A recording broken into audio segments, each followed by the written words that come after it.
Hey everyone, today I'm taking you on a wild ride. A travel story that's so bonkers it could only happen to someone like me.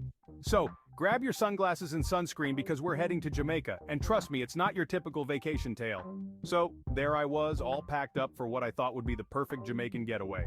Sun, sand, and well, a series of unfortunate events. First stop, the beach, and not just any beach. A secluded, picturesque paradise, or so I thought.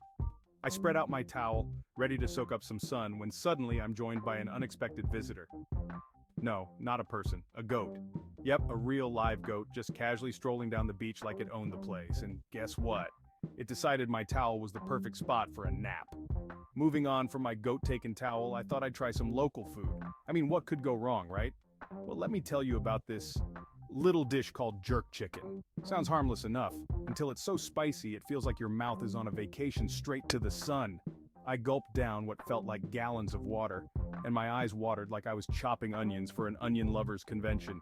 Thinking I could escape the culinary heat, I ventured into the ocean. Ah, the cool, soothing sea, or so I thought, until I literally bumped into a jellyfish. Yep, of all the gin joints in all the towns in all the world, this jellyfish walks into mine. Cue the frantic dance in the water trying to get away from it, which I'm sure looked more like I was inventing a new kind of aqua aerobics. But wait, the fun doesn't stop there.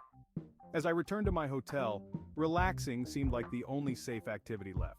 I plopped down on the bed, ready to rest and recover from the day's adventures, and that's when it happened. The bed broke. Just collapsed right under me. At this point, I couldn't help but laugh.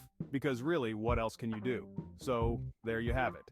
My trip to Jamaica was less about rest and relaxation and more about goats, heat, jellyfish, and faulty furniture. But hey, it's all about the stories you get to tell, right? And this one, well, it's definitely one for the books. Or at least for a good laugh on YouTube. Remember folks, traveling is all about the unexpected. Sometimes you just gotta roll with the punches, dodge the jellyfish, and hey, maybe even share your towel with a goat. Thanks for joining me on this comedic journey. Stay adventurous and keep laughing. It's the best travel insurance out there.